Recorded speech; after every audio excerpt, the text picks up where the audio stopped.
नमस्कार। आज का जो वीडियो है बहुत अहम है और अगर आप कर सकें तो उसको शेयर ज़रूर कीजिएगा, क्योंकि आज मैं बात करने वाला हूँ फोर्स वैक्सीनेशन की। और ये जो फोर्स वैक्सीनेशन हो रहा है इसके पीछे कुछ खेल चल रहा है। इसके पीछे ये सीधा सीधा ऐसा मामला नहीं है कि सरकार ने कह दिया कि वैक्सीन ज़बरदस्ती लगाओ, क्योंकि सरकार भी नहीं कह रही है, लेकिन उसके पीछे खेल चल रहा है। खेल क्या चल रहा है, हमारे अधिकार क्या हैं, किस तरह से लोगों के साथ बदतमीज़ी की जा रही है, उनको टॉर्चर किया जा रहा है। और इस देश में लोकतांत्रिक अधिकारों, संवैधानिक अधिकारों, WHO की गाइडलाइंस और भारत सरकार के आदेशों का किस तरह से उल्लंघन किया जा रहा है और किस तरह से इस देश के आम नागरिक को, इस देश के जो सत्तानशी लोग हैं वो कीड़ा मकोड़ा समझते हैं और वो ना तो कानून मानते हैं, इस देश का संविधान मानते हैं। और मुझे कभी कभी लगता है कि वो शायद, ये मुझे लगता है, कुछ अंदर केबल वाली जो सेवा है उसी को मानते हैं। और उसके कारण वो लगातार कुछ ऐसा किए जा रहे हैं जिसमें उन्हें जरा भी ना तो शर्म है ना डर है। कहीं मत जाइए, चैनल को सब्सक्राइब कर लीजिए। आज का वीडियो बहुत आंखें खोलने वाला भी है, बहुत ज़रूरी भी है। वैक्सीन को लेकर तो बुरी खबर आ गई है। कोरोना है भी या नहीं है, जो आपके जीने की पहली शर्त होगी आपको वो करनी ही होगी। और विचलित करने वाली खबरें, सबसे ज़्यादा मुनाफा बाजार को हो रहा है। वायरस है उसका हवा में खुल जाना, इससे बड़े सवाल खड़े हो गए। इस पर बातचीत करेंगे। नमस्कार। वीडियो की शुरुआत कहाँ से करूँ समझ नहीं आ रहा है, क्योंकि मेरे पास कई ऐसी चिट्ठियाँ हैं जो अलग अलग तरह से लोगों ने भेजी, जिसमें लोगों को प्रताड़ित किया जा रहा है और लोगों को मजबूर किया जा रहा है कि वो टीका ज़रूर लगवाएं, भले उनकी सेहत इसकी इजाज़त देती है या नहीं देती है, उनका ज़मीर इसकी इजाज़त देता है या नहीं देता है, या उनके धार्मिक विश्वास इसकी इजाज़त देते हैं या नहीं देते हैं। इसके बावजूद फोर्स वैक्सीनेशन किया जा रहा है। मैं आपको सरकारी ऑर्डर्स की कॉपी भी दिखाऊंगा जो संविधान का उल्लंघन करते हुए, कानून का उल्लंघन करते हुए और सरकार की इच्छा के बावजूद जारी किए जा रहे हैं। अखबारों की कटिंग भी दिखाऊंगा कि किस तरह से लोगों के ऊपर थोपा जा रहा है, लोगों को नौकरी से निकालने की धमकी दी जा रही है वैक्सीन लगाने के लिए। लेकिन सबसे पहले इन तस्वीरों को देखिए।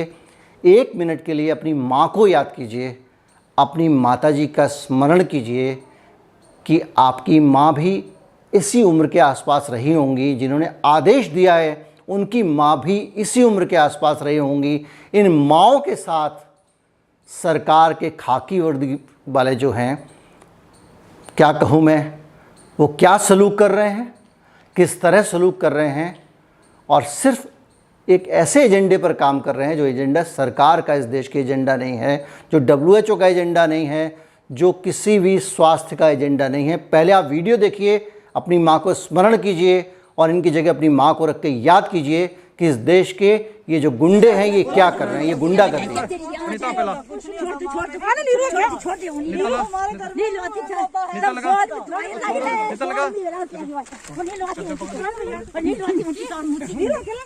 दादी इन्हों के लोगों का मर लगा पहले कौन ड्रामा करे इन्हों के लोगों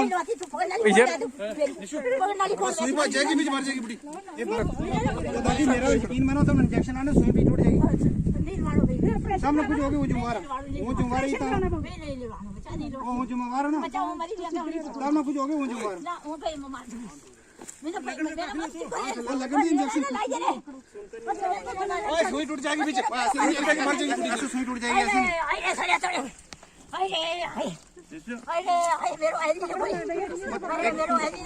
दादी मेरी अब कुछ नहीं 2 मिनट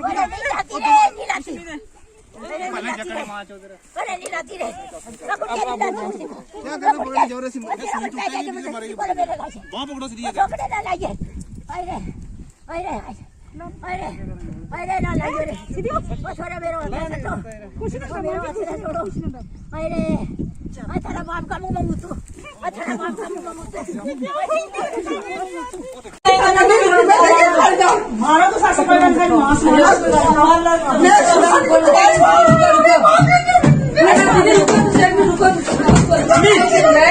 मैं क्या करना रुको मैं बोलूं बार में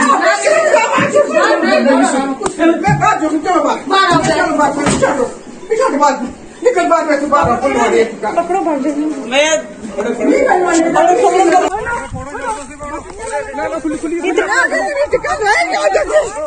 मैडम आंटी एकदम सुई लग गई बीच में मेरी बात सुनो, एडीसी सर आ रहे हैं। बच्चा लगे ना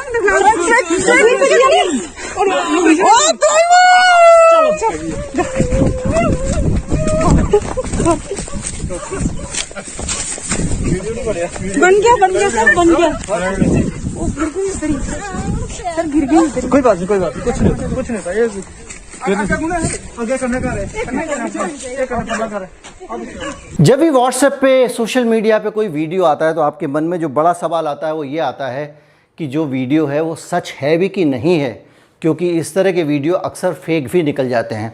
तो सबसे पहला काम होता है जांच करने की। तो जांच करने में हो सकता है कि ये इनको किसी और तरह का इंजेक्शन लगाने के लिए चेज़ किया जा रहा हो, कोई पुराना वीडियो हो उसको निकाल लिया हो और उस वीडियो को निकाल के और यहाँ पे इनको हो सकता है कि इसको बना दिया कि टीका कोरोना का लगाने के लिए ज़बरदस्ती की जा रही है और ये बुजुर्ग महिलाओं का वीडियो उसमें लगा दिया है।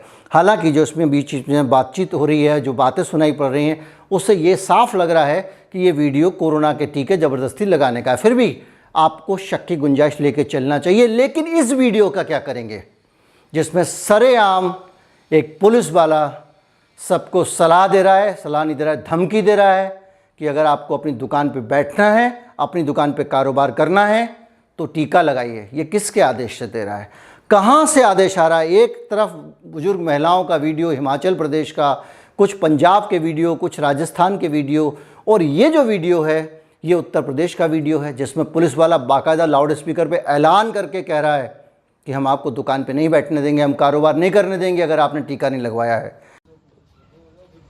ये सभी व्यापारी भाई ध्यान दें, सभी आम लोगों से भी ये अपील है कि जिन लोगों की उम्र 45 वर्ष है और उन लोगों ने वैक्सीनेशन नहीं कराया है, ऐसे लोगों को उनके व्यापारिक प्रतिष्ठान पर नहीं बैठने दिया जाएगा।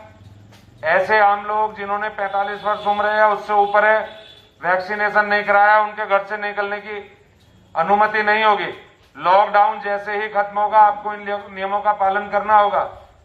दुकानें केवल उन्हीं की खुलेंगी जिनकी उम्र 45 वर्ष और उससे ऊपर है और उन्होंने वैक्सीनेशन कराया है। यदि उस उम्र के व्यापारी हैं जो अपने व्यापारिक प्रतिष्ठान पर बैठते हैं और उन्होंने वैक्सीनेशन नहीं कराया है तो उसको उस व्यापारिक प्रतिष्ठान पर नहीं बैठने दिया जाएगा। ई रिक्शा वाले, ऑटो, बस ड्राइवर आदि या सार्वजनिक स्थानों पर जिन लोगों की उम्र 45 साल है उन्होंने वैक्सीनेशन नहीं कराया है। कहाँ से आया ये, कौन सा कानून आया? अब आपके मन में एक बड़ा सवाल आएगा कि कहीं ऐसा तो नहीं कोई कानून है। मेरे मन में भी आया था कि अगर इतना कॉन्फिडेंस के साथ पूरे देश में हो रहा है तो मैं जाऊंगा इसके कानूनी पहलू पे, लेकिन उससे पहले मैं आपको ये आदेश दिखा दूं। ये बिहार का सरकारी आदेश है और सरकारी आदेश में कहा गया है कि जो लोग टीका लगवा के नहीं आते हैं उनको वेतन मत दो। ये बिहार का आदेश है और मध्य प्रदेश में भी इसी तरह का आदेश जारी किया जाता है और दूसरे राज्यों में भी किया जाता है। तो आपको अचरज होगा कि इतने सारे आदेश अलग अलग जगहों पे कहाँ से और क्यों आ रहे हैं, जबकि सरकार कह रही है कि टीका ज़बरदस्ती नहीं लगाया जाएगा और टीका लगाना अनिवार्य नहीं है। सरकार किस आधार पर कह रही है? ये RTI देखिए जो यहाँ पे लगा है, राइट टू इन्फॉर्मेशन एक्ट में कुछ लोगों ने सरकार से जानकारी मांगी कि ये बताइए कि क्या वैक्सीनेशन फोर्सफुली किया जा सकता है। तो जवाब ये मिला, जिसमें लोगों ने 4, 5, 7 जवाब पूछे तो उसका एक ही जवाब है कि जब फोर्सफुली लगाया ही नहीं जा सकता, अनिवार्य है ही नहीं, तो इन सवालों का कोई अर्थ नहीं रह जाता है। चलिए RTI का सवाल भी अगर आप हो सकता है नज़रअंदाज करना चाहें तो ये डॉक्टर हर्षवर्धन का बयान जो देशव्यापी मीडिया में छपा था और जिसमें वो लगातार कह रहे थे कि किसी भी तरह की ज़बरदस्ती नहीं की जाएगी। यही डॉक्टर हर्षवर्धन जो हाल ही ग्रुप 7 की जब बैठक हुई थी तो उसमें वो स्वास्थ्य मंत्रियों से और दुनिया भर से अपील कर रहे थे कि वैक्सीनेशन को मैंडेटरी ना किया जाए, वैक्सीन पासपोर्ट के खिलाफ दलील दे रहे थे। उसी वैक्सीन पासपोर्ट के खिलाफ WHO ने कहा कि अभी तक ये पता नहीं चल रहा है कि जो वैक्सीन है वो लगाने से संक्रमण फैलाने की प्रवृत्ति व्यक्ति की कितनी कम हो जाती है। सरल भाषा में अगर मैंने वैक्सीन लगा दी तो मैं कोरोना कितना कम फैलाऊंगा, इसका कुछ नहीं पता है। मैंने वैक्सीन लगा ली है, उसके बाद भी अभी तक की जानकारी के अनुसार मैं उतना ही कोरोना फैलाऊंगा जितना वैक्सीन लगवाने से पहले फैलाता था। तो फिर मैं दूसरों के लिए खतरा कैसे बन सकता हूं, जबकि मैंने अभी जो बिहार का जो आदेश दिखाया उसमें लिखा हुआ था कि ऐसे व्यक्ति अपने लिए ही नहीं दूसरों के लिए भी खतरा है और उनके अंदर बीमारी फैलाते हैं। अब मैं आपके पास में आता हूं कि अगर ये आदेश सरकार भी देना चाहती तो वो नहीं दे सकती, क्योंकि हिंदुस्तान का जो संविधान है उसका अनुच्छेद 21 आपको स्वतंत्रता देता है कि आप किसी भी प्रकार की कोई भी व्यवस्था, आपके जीवन के ऊपर कोई भी चीज़ है वो आप राइट टू चॉइस है, आपको अधिकार है, आप चुन सकते हैं, नहीं चुन सकते हैं। आपको ज़बरदस्ती इस भारत में किसी भी प्रकार से कोई भी इलाज नहीं दिया जा सकता। जो मेडिकल काउंसिल ऑफ इंडिया है उसकी गाइडलाइंस हैं कि आपको लोगों से कोई भी प्रोसीजर करने से पहले कंसेंट लेनी है। मेडिकल काउंसिल ऑफ इंडिया ये भी कह रहा है कि अगर आप कंसेंट लेंगे और लिखित में भी कंसेंट ले लेते हैं तो उसको कंसेंट नहीं माना जाएगा तब तक जब तक कि वो व्यक्ति एकदम कन्विंस होकर ये ना कहे कि हाँ ये काम मेरा कर दिया। नहीं कि आदमी सो रहा है बीमार मरीज, आपने साइन करा लिया और उसका ऑपरेशन कर दिया। इतने सारे कानूनी प्रावधान, भारत सरकार का आदेश, संविधान इसकी इजाज़त नहीं देता, उसके बावजूद इस पूरे देश में लगातार फोर्स वैक्सीनेशन हो रहा है, ज़बरदस्ती वैक्सीन लगाई जा रही है।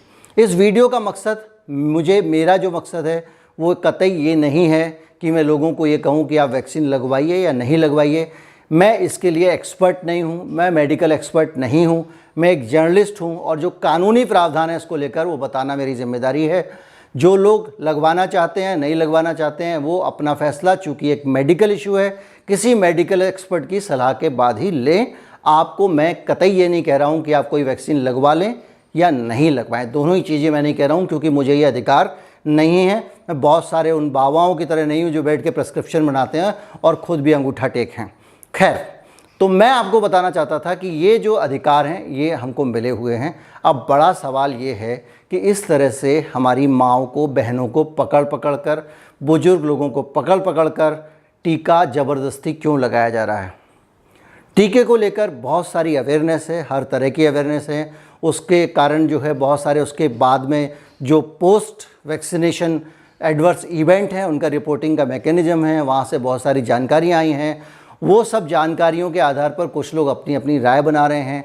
कुछ लोगों को लगता है कि आयुर्वेद, जैसे एयरफोर्स के एक जवान ने, मैं कोर्ट का भी बता रहा हूँ आपको, गुजरात में एयरफोर्स के एक जवान ने गुजरात हाई कोर्ट में अर्जी लगाई कि साहब ज़बरदस्ती मुझसे मेरा दफ्तर, मेरे एयरफोर्स कह रही है कि आप वैक्सीन लगवाइए क्योंकि आप दूसरे लोगों के लिए भी ख़तरनाक होते जा रहे हैं। मैं अपनी इम्यूनिटी बढ़ाने के लिए आयुर्वेदिक उपचार कर रहा हूं, तो आप कैसे मुझे ज़बरदस्ती वैक्सीन लगा सकते हैं। हाई कोर्ट ने नोटिस जारी कर दिया एयरफोर्स को, उसका जवाब देना है। और अभी जो अकॉर्डिंग टू सोर्सेज खबरें मुझे पता चली हैं कि वो शायद एयरफोर्स उस आदेश को वापस ले ले, लेकिन जब तक वापस नहीं लेता तब तक इस खबर को पक्का ना माना जाए।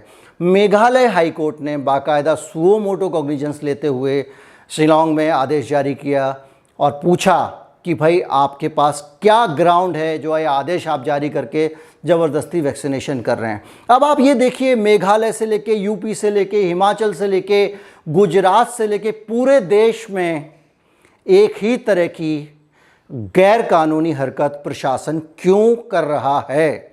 इसका उत्तर आपके दिमाग में ये सवाल आना चाहिए और इसका उत्तर आपको मांगना चाहिए और खोजना चाहिए। क्या वजह है, वो कौन सी ताकतें हैं जो सारे कानून, सारे अनुशासनों के बावजूद इस तरह की ज़बरदस्ती लोगों के साथ करवा रही हैं। दो चीज़ें मेरे दिमाग में आती हैं, आपके दिमाग में जो आएंगी वो आप कमेंट में बताइएगा।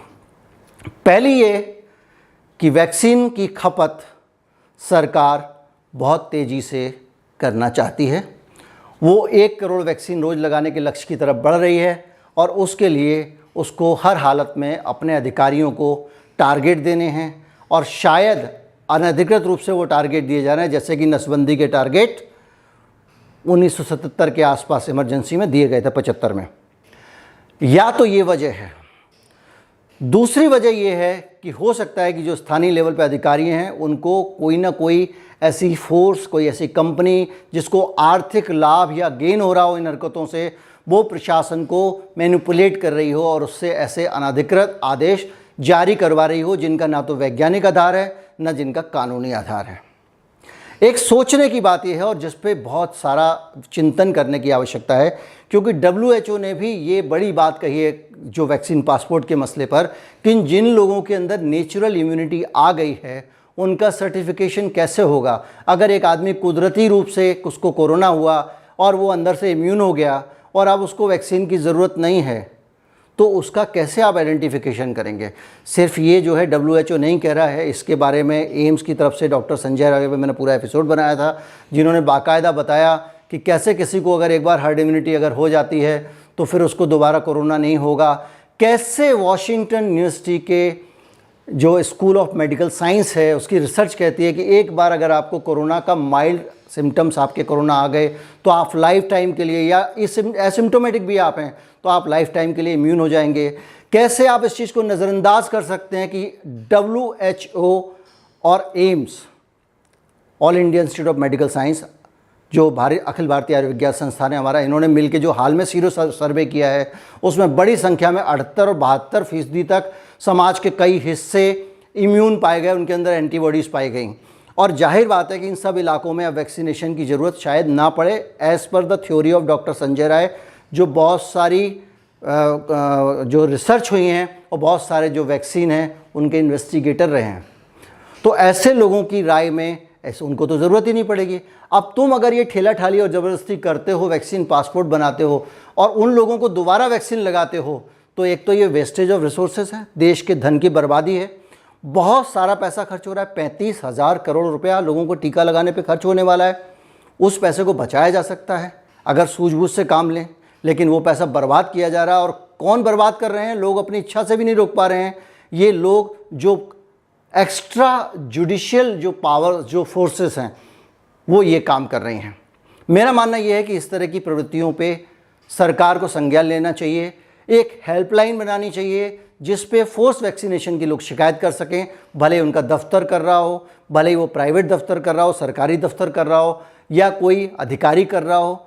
वैक्सीन अगर किसी को लगाना है तो उसको कन्विंस करना चाहिए, जब वो कन्विंस हो तो आप उसको वैक्सीन लगाना चाहिए, उसके मेडिकल ग्राउंड्स देखना चाहिए, और अगर उसके अंदर एंटीबॉडीज़ बन चुके हैं तो मेरे ख्याल से, ये मेरी राय है, तो ना ही भी लगाएं तो चल जाएगा, लेकिन डॉक्टर जो कहते हैं वो सुनना चाहिए। वीडियो कैसा लगा ज़रूर बताएं और लोगों तक पहुँचाएँ। नमस्कार, जय हिंद।